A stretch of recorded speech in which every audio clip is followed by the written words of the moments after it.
Genèse, chapitre 1. Au commencement, Dieu créa le ciel et la terre. La terre n'était que chaos et vide. Il y avait des ténèbres à la surface de l'abîme et l'Esprit de Dieu planait au-dessus de l'eau. Dieu dit qu'il y ait de la lumière, et il y eut de la lumière. Dieu vit que la lumière était bonne, et il sépara la lumière des ténèbres. Dieu appela la lumière jour et les ténèbres nuit. Il y eut un soir et il y eut un matin. Ce fut le premier jour. Dieu dit qu'il y ait une étendue entre les eaux pour les séparer les unes des autres. Dieu fit l'étendue et sépara ainsi l'eau qui est au-dessous de l'étendue de celle qui est au-dessus. Cela se passa ainsi. Dieu appela l'étendue ciel. Il y eut un soir et il y eut un matin. Ce fut le deuxième jour.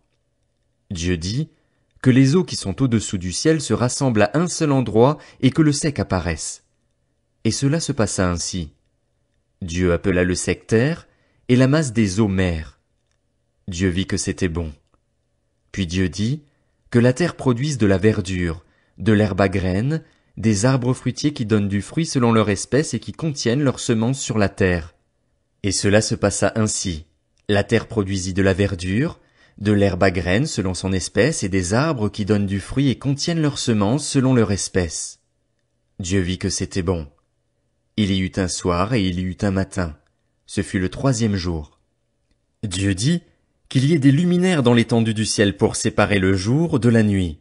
Ils serviront de signes pour marquer les époques, les jours et les années, ainsi que de luminaires dans l'étendue du ciel pour éclairer la terre. Et cela se passa ainsi. Dieu fit les deux grands luminaires, le plus grand pour présider au jour, et le plus petit pour présider à la nuit. Il fit aussi les étoiles. Dieu les plaça dans l'étendue du ciel pour éclairer la terre, pour dominer sur le jour et la nuit, et pour séparer la lumière des ténèbres. Dieu vit que c'était bon. Il y eut un soir et il y eut un matin, ce fut le quatrième jour. Dieu dit que l'eau pullule d'animaux vivants et que des oiseaux volent dans le ciel au-dessus de la terre. Dieu créa les grands poissons et tous les animaux vivants capables de se déplacer, l'eau en pullula selon leur espèce. Il créa aussi tous les oiseaux selon leur espèce. Dieu vit que c'était bon, et il les bénit en disant, « Reproduisez-vous, devenez nombreux et remplissez les mers, et que les oiseaux se multiplient sur la terre. » Il y eut un soir et il y eut un matin, ce fut le cinquième jour. Dieu dit que la terre produise des animaux vivants selon leur espèce, du bétail, des reptiles et des animaux terrestres selon leur espèce. Et cela se passa ainsi.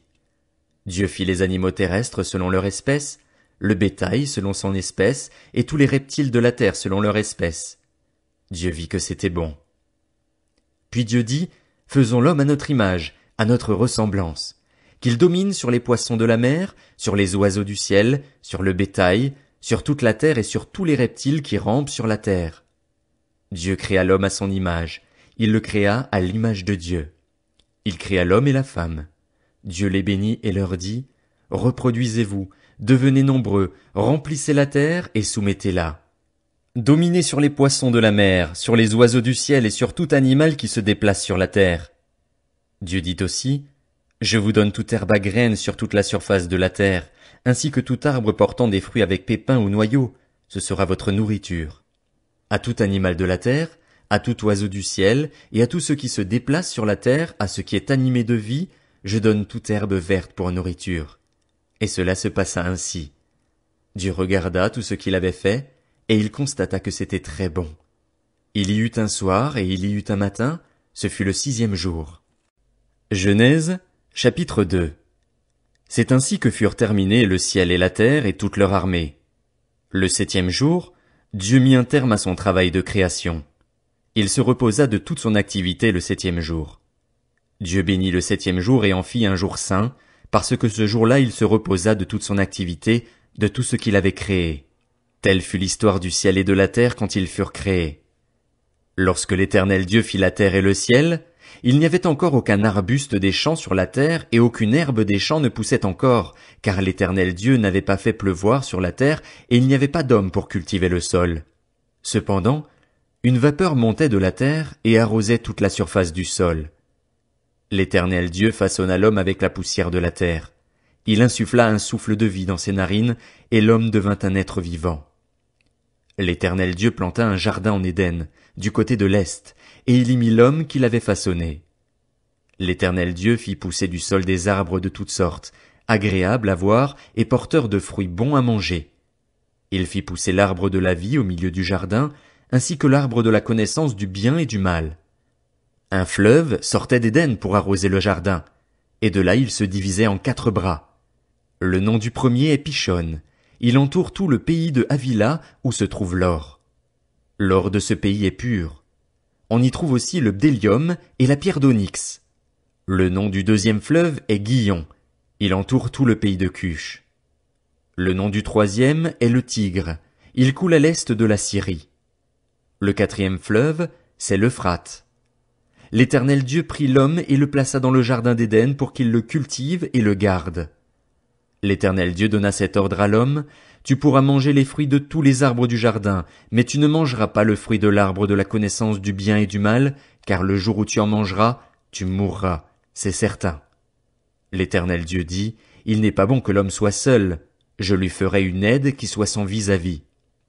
L'Éternel Dieu façonna à partir de la terre tous les animaux sauvages et tous les oiseaux du ciel, puis il les fit venir vers l'homme pour voir comment il les appellerait. Il voulait que tout être vivant porte le nom que l'homme lui donnerait. L'homme donna des noms à tout le bétail, aux oiseaux du ciel et à tous les animaux sauvages, mais pour lui-même, il ne trouva pas d'aide qui soit son vis-à-vis. Alors l'Éternel Dieu fit tomber un profond sommeil sur l'homme, qui s'endormit. Il prit une de ses côtes et referma la chair à sa place. L'Éternel Dieu forma une femme à partir de la côte qu'il avait prise à l'homme et il l'amena vers l'homme. L'homme dit: voici cette fois celle qui est faite des mêmes os et de la même chair que moi. On l'appellera femme, parce qu'elle a été tirée de l'homme. C'est pourquoi l'homme quittera son père et sa mère et s'attachera à sa femme, et ils ne feront qu'un. L'homme et sa femme étaient tous les deux nus, et ils n'en avaient pas honte. Genèse, chapitre 3. Le serpent était le plus rusé de tous les animaux sauvages que l'Éternel Dieu avait fait. Il dit à la femme: Dieu a-t-il vraiment dit: vous ne mangerez aucun des fruits des arbres du jardin? La femme répondit au serpent: nous mangeons du fruit des arbres du jardin. Cependant, en ce qui concerne le fruit de l'arbre qui est au milieu du jardin, Dieu a dit: vous n'en mangerez pas, et vous n'y toucherez pas, sinon vous mourrez. Le serpent dit alors à la femme: vous ne mourrez absolument pas, mais Dieu sait que, le jour où vous en mangerez, vos yeux s'ouvriront et vous serez comme Dieu. Vous connaîtrez le bien et le mal. La femme vit que l'arbre était porteur de fruits bons à manger, agréable à regarder et précieux pour ouvrir l'intelligence. Elle prit de son fruit et en mangea. Elle en donna aussi à son mari qui était avec elle, et il en mangea. Leurs yeux à tous les deux s'ouvrirent, et ils prirent conscience qu'ils étaient nus. Ils attachèrent des feuilles de figuier ensemble et s'en firent des ceintures. Quand ils entendirent la voix de l'Éternel Dieu en train de parcourir le jardin vers le soir, l'homme et sa femme se cachèrent loin de l'Éternel Dieu au milieu des arbres du jardin. Cependant, l'Éternel Dieu appela l'homme et lui dit: où es-tu? Il répondit: j'ai entendu ta voix dans le jardin et j'ai eu peur, parce que j'étais nu. Alors je me suis caché. L'Éternel Dieu dit: qui t'a révélé que tu étais nu? Est-ce que tu as mangé du fruit de l'arbre dont je t'avais interdit de manger? L'homme répondit: c'est la femme que tu as mise à mes côtés qui m'a donné de ce fruit, et j'en ai mangé. L'Éternel Dieu dit à la femme: pourquoi as-tu fait cela? La femme répondit: le serpent m'a trompé et j'en ai mangé. L'Éternel Dieu dit au serpent: puisque tu as fait cela, tu seras maudit parmi tout le bétail et tous les animaux sauvages. Tu marcheras sur ton ventre, et tu mangeras de la poussière tous les jours de ta vie. Je mettrai l'hostilité entre toi et la femme, entre ta descendance et sa descendance. Celle-ci t'écrasera la tête, et tu lui blesseras le talon. Il dit à la femme: j'augmenterai la souffrance de tes grossesses. C'est dans la douleur que tu mettras des enfants au monde. Tes désirs se porteront vers ton mari, mais lui, il dominera sur toi. Il dit à l'homme: puisque tu as écouté ta femme et mangé du fruit au sujet duquel je t'avais donné cet ordre, tu n'en mangeras pas, le sol est maudit à cause de toi. C'est avec peine que tu en tireras ta nourriture tous les jours de ta vie. Il te produira des ronces et des chardons, et tu mangeras de l'herbe des champs. C'est à la sueur de ton visage que tu mangeras du pain, et ce jusqu'à ce que tu retournes à la terre, puisque c'est d'elle que tu as été tiré. Oui, tu es poussière et tu retourneras à la poussière. Adam appela sa femme Ève, car elle devait être la mère de tous les vivants. L'Éternel Dieu fit des habits en peau pour Adam et pour sa femme, et il les leur mit. L'Éternel Dieu dit, Voilà que l'homme est devenu comme l'un de nous pour la connaissance du bien et du mal. Maintenant, empêchons-le de tendre la main, de prendre aussi du fruit de l'arbre de vie, d'en manger et de vivre éternellement. Ainsi, l'Éternel Dieu le chassa du jardin d'Éden pour qu'il cultive la terre d'où il avait été tiré. Après avoir chassé Adam, il posta à l'est du jardin d'Éden les chérubins qui agitent une épée flamboyante pour garder le chemin de l'arbre de vie.